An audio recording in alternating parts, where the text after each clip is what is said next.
আসসালামু আলাইকুম, welcome to DM YouTube channel. সবাই কেমন আছেন? আশা করি অনেক ভালো আছেন। আমিও অনেক ভালো আছি।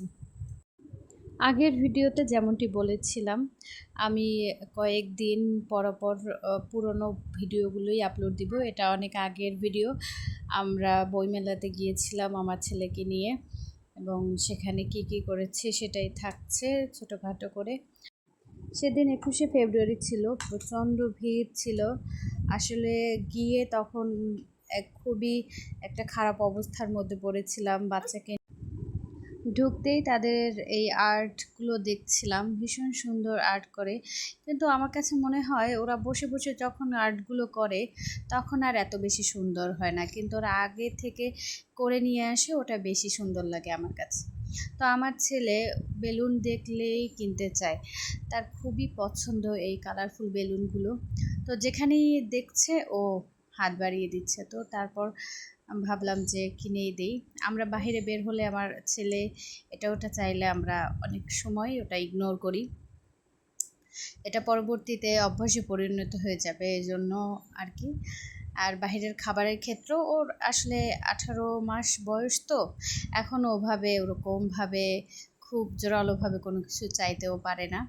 তবুও বেলুনটা দেখলেও খুবই আগ্রহ দেখায়। যাই হোক, আমার হাজব্যান্ডের এই মোবাইলটা দেখলে আমার এখন আফসোসই হয়, কারণ এই মোবাইলটা ও কেনার 1 মাস পরই হারিয়ে গেছে বলতে চোরে নিয়ে গেছে। তো আমরা হাঁটছিলাম ভিড়ের মধ্যে, বাচ্চাদের বইয়ের সেগমেন্টে যাচ্ছিলাম বাবুর জন্য বই কেনার জন্য। আর ওই দিন এত ভিড় ছিল, বাচ্চার বই কেনার পর আমার জন্য যে একটা বই কিনবো সেটার আর সুযোগ হয়নি। এত পরিমাণ ভিড় আর খুব খারাপ লাগছিল। তারপর তো চলেই আসলাম। তো আমরা বাচ্চাদের স্টলে ঘুরতেছিলাম। তো আমি দেখছিলাম যে ইন্টারেস্টিং কোনো কিছু পাই কিনা বাচ্চার জন্য। এত ভিড়ের মধ্যেও আমার ছেলে যাচ্ছে একা একা ঘুরবে। তো ওর থেকে যদি 2 মিনিট চোখটা অন্যদিকে সরাই, ও যে কোথায় চলে যাচ্ছিল, মানে ওর সাথে মানে পারা যাচ্ছিল না, এরকম একটা অবস্থা। আর এত মানুষ, আমার ছেলে সে নিজের মতো করে হাঁটবে। আসলে ওই দিন যাওয়াটা আমাদের ঠিক হয় নাই, আমাদের অন্য দিন যাওয়া উচিত ছিল, যেদিন ভিড় কম থাকতো।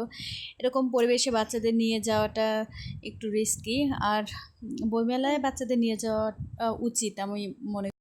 এই দিনে গিয়ে ও আসলে কোনো এনজয় করতে পারেনি, শুধু এই বেলুন দুটো পেয়ে ও একটু খুশি হয়েছে।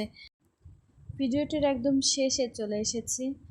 যাই হোক, যারা আমার চ্যানেলে নতুন তারা অবশ্যই সাবস্ক্রাইব করতে ভুলবেন না, আর কমেন্ট করে জানাবেন আমার ভিডিও কেমন হয়। আর যারা অনেক আগ থেকে আমার ভিডিও দেখছেন তারাও কমেন্ট করে জানাবেন আমার ভিডিওগুলো আগে কেমন ছিল, এখন কেমন আছে। তো আমার চ্যানেলটি আস্তে আস্তে বড় হচ্ছে, অবশ্যই আপনাদের ভালো লাগছে, তাই আস্তে আস্তে এগুচ্ছে। এমনও সময় ছিল আমার চ্যানেলে প্রতিদিন 1টা 2টা এরকম সাবস্ক্রাইব হতো, আমি খুব আগ্রহের সাথে সেটা দেখতাম। তো এখন আগের থেকে অনেকটাই ভালো। আমার ভীষণ শখের চ্যানেল এটি, সবাই এতদিন পাশে ছিলেন, আশা করি আগামী দিনগুলোতে পাশে পাবো। ধন্যবাদ সবাইকে আমার ভিডিও দেখার জন্য।